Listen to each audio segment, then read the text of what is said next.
concept would that violate? Well, yeah, separation of powers, really, because if Congress is supposed to make the law and the president can either sign it or veto it, him going in there and editing it is making him like a lawmaker. So most governors in America have that power, and it just makes the lawmaking process go a lot faster. But from Clinton forward, we've said that the Supreme Court said the American president can't have that power, so it's unconstitutional. So what Clinton, W., and Obama have all done is they've issued things called a signing statement. So a signing statement is a point of clarification by the presidency that says, this is how I intend to enforce the law. The law, they approve it, but then they issue a statement, and that's an order to the bureaucracy to say, this is my understanding of the law, and this is what I'm telling you to do. So, can you see how that might be a way around the fact that they don't have a line item line item veto? Right, so it's their interpretation, and it could in fact be selective. Like, it could be saying, like, this is the part we're really going to focus on.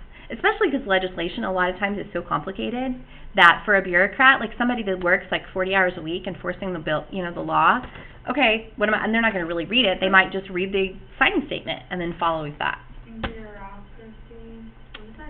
Bureaucracy it's all the people that work in the executive branch and all the different agencies enforcing the law, but they're not elected. How do they enforce it? What do they do? So if there is a law about clean air, it's the job of the Environmental Protection Agency to make sure that that law gets carried out. It's a law that you have a Social Security. Say it again. Like they check up on. And I mean, even as basic as it's law that we have mail. So we have a post office, and then we have people that work for the post office. Okay. All right, next power, emergency powers. So this is not a very technical term, obviously. I use emergency powers to mean that there are things that we allow a president to do during a time of crisis that we would not allow them to do during a time of peace. I guess go back to FDR. We would not normally say, you know what, let's take people because of their ethnicity and just detain them without the benefit of trial. I mean, we would not normally do that, right? But at the time, they're like, you know what, it's a time of emergency. We're going to let them. Lincoln did it. During the Civil War, he suspended the writ of habeas corpus, and during the war, any Southern soldier that was captured was ordered to be kept in jail. They didn't get the benefit of trial, but it was a wartime. And so the thought was, well, during a time of war, sometimes we let people behave differently.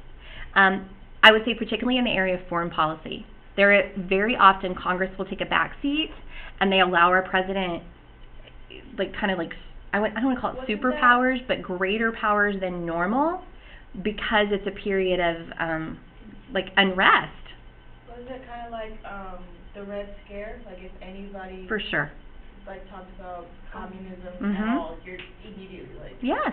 And I even think post 9/11, Congress really kind of took a backseat to the president, and basically if the president said we need X, they authorized it, and they let them have it because there was just a sense of wait a minute. Now, very quickly there were some legal challenges, and there's some things that we kind of pushed back on, so it wasn't as long of a period.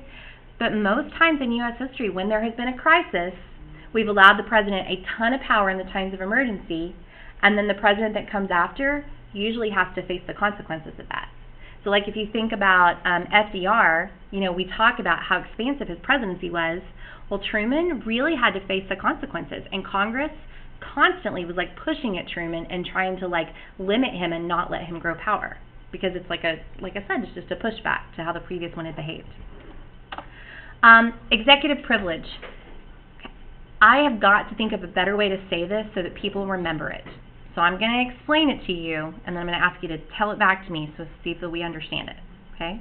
Mm-hmm. All right. All people in America are subject to oversight by our courts, right? So, if the courts order you to do something, you have to do it. If the Congress orders you to come and testify before them, you have to do it. Well, our president doesn't always have to do it. Go ahead then. It's okay, this is kind of childish, but I was watching Scandalous, and with Congress is trying to impeach the president. Mm-hmm. Well, the president he was going to testify at first, but then he said, no, I'm going to use my executive privilege. He was just like, he doesn't have to. Like, So what was it that they were asking him to testify about that he said, I'm not going to testify? Do you know? about, wasn't it like... I don't watch Scandal, so I don't know. Because he had Olivia worked for the president. Okay. And then she came out later and said that she was his mistress, right? And he went to war. He went to war for her, and like they were trying to dig that up and say that you can't go to war for one person because she got captured and. Got it. Okay. All right. So, executive privilege does not apply to affairs and who you date and that kind of stuff. Executive privilege is when the president says, I don't have to provide that information because I'm the president, but they're keeping that information would cause like a national security problem. Okay? So let's say that President Obama was subpoenaed to come in and testify, and one of the questions that they ask him would say like, basically like reveal military secrets. Like it would give away information about like how we knew certain things that were classified information. Then they could claim executive privilege. And they could say, I'm not going to give you that information. So it does exist.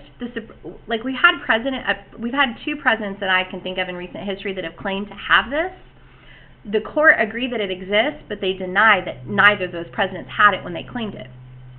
President Clinton claimed to have had it. There was a woman called Paula, forgot her last name. She sued him for sexual harassment. And he claimed executive privilege and said, you can't sue me, I'm the president. And the court disagreed. And they said, there is no national security risk by this, and you don't have executive privilege. And they ended up settling out of court. President Nixon also claimed it. He claimed it with the Watergate stuff. So when Congress issued a subpoena and said, we want you to turn over the Watergate tapes, he said, well, I'm not going to. I'm the president. But the court said, yes, you do have to turn it over. Executive privilege is a very real thing, but it's not real in this instance.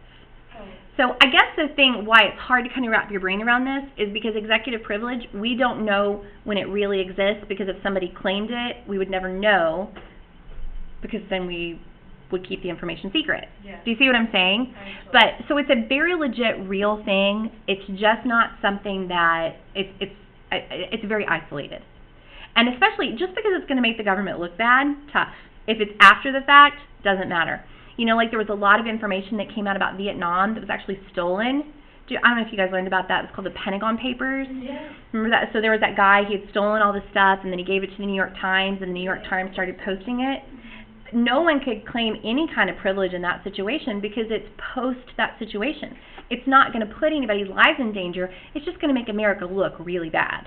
But tough, that's the job of the media, right, today. Yeah. So, okay? All right, I think that, do we have one more? Okay, and then we'll be able to, this will be a perfect place to stop. So we also just refer to this idea of the institutional presidency. And this really kind of goes in line with bully pulpit and power of persuasion. It's this idea that, okay, let me just kind of give you a story. When President Obama was elected, like shortly after he was inaugurated, I saw this interview with him, and he said one of the strangest things adjusting to be president is that when he would walk in the room, people he had known for years and years would stand up, and they would call him Mr. President. And he didn't get it because the day before they called him Barack, and they were his friend.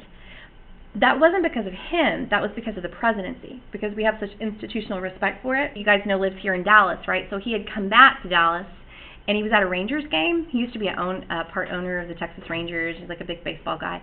Anyway, he was at a Rangers game, and I saw it on TV, and they were interviewing. He was up in the press box, and they were asking him what life was like as an ex-president, and he was joking about all of the domestic duties he had, like taking out the trash and like picking up dog poop and like just very kind of mundane things. He's not the president anymore. And yes, we still have respect for him, but there's just something that lies in the presidency, in that institution, that allows them to use power, and it's a power that no other person in America has, and it really even gives you a lot of influence in the world, right? Because of the power of that position affords you. Okay?